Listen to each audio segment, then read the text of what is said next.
No, I'm not Tony Evans. I'm Art Evans. I'm next to the oldest.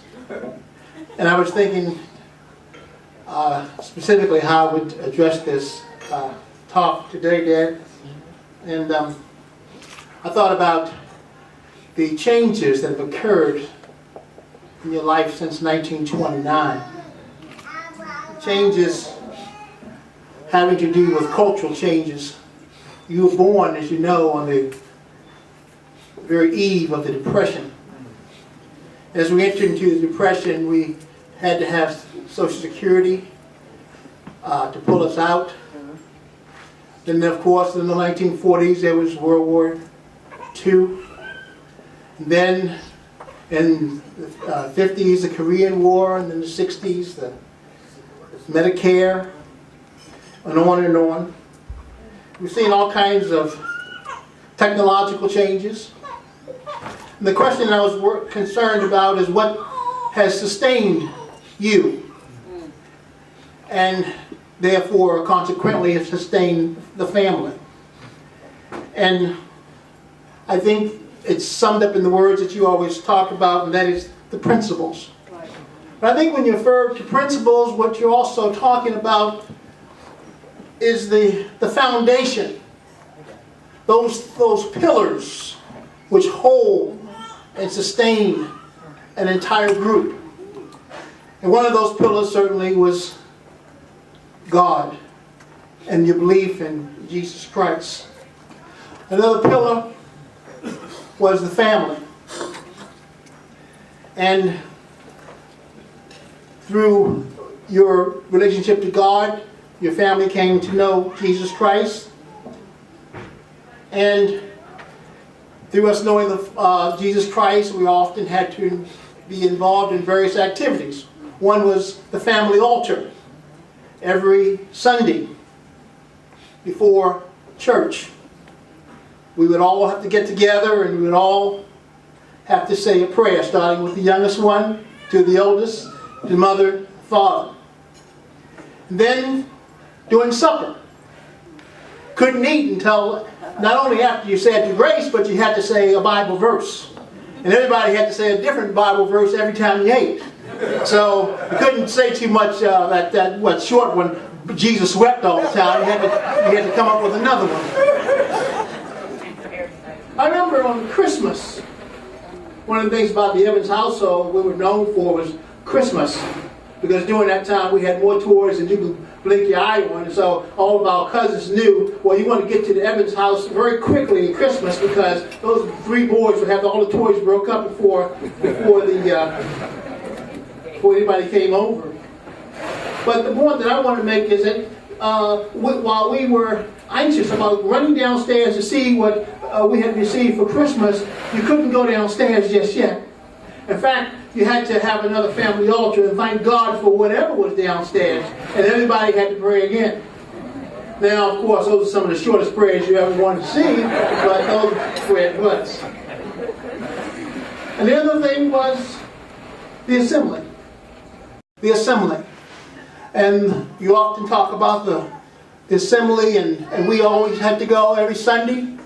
Family would get there, and sometimes little broken down station wagons. We have our little ties and coats on, and Beverly would have a little dress on, and we'd all go to the assembly to praise and worship God. The other pillar I thought about, or the other pillar representing principle, is that you've often been a very simplistic person. The very simple things in life are the things which matter to you. Again, talking about the assembly. You never were concerned with great numbers. Never was concerned with a lot of publicity. In fact, the twos and the threes, in fact the scripture says, wherever two or three are gathered together in my name, there I am in the midst. And I appreciate that because it's always taught me that being big and being mighty and powerful, that doesn't always matter. What matters sometimes is to be simplistic and to care about small things. And so some of you may not remember, but in my father's life there have been people, say for example, that have played a very important role. For example, Brother Bert, Brother Otis, of course, Brother Harmon. People who many people would sometimes overlook, but nevertheless they played a very significant role.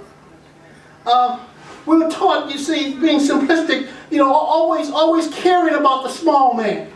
Always caring about the small man. And there's a story that's often told about the gentleman who was on the beach.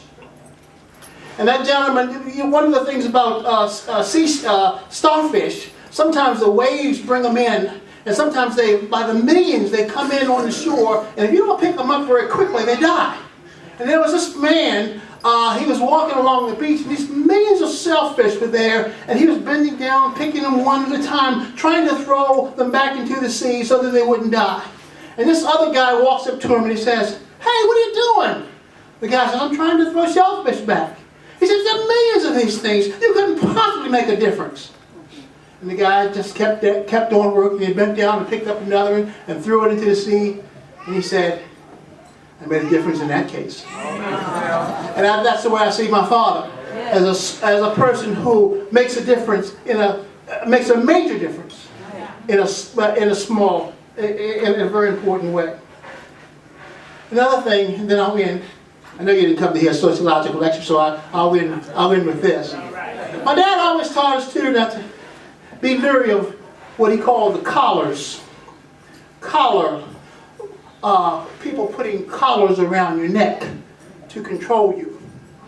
And he often said to us, as Bev often says, don't be a follower. Don't be a follower. Be a leader. And be careful of who you befriend, because sometimes those people are not necessarily your friends. He reminded me of a story some time ago I heard about. There was a dog, a nice, clean, pristine kind of dog, got loose, and he ran out in the woods, and he saw another dog. And this other dog was scratching and fleas on him and whatever. And the nice dog looked like the old dirty mangy dog, and he said, "Hey, you want to come home with me?" And the mangy dog says, "No, not necessarily." He says, "Yeah, but if you come home with me, you get a meal every day. Oh, people scratch your neck. You don't know how wonderful that feels. Oh, and you get to lay on the blanket and roll over. You get to have a wonderful time." So the old mangy dog says, "Okay." They start walking along. And the mangy dog looked at that nice, clean dog. He stopped his track. He said, "What's that?" The clean dog said, "What's what?" "What's that?" "What's what?" "What's that thing around your neck?" "That's my collar."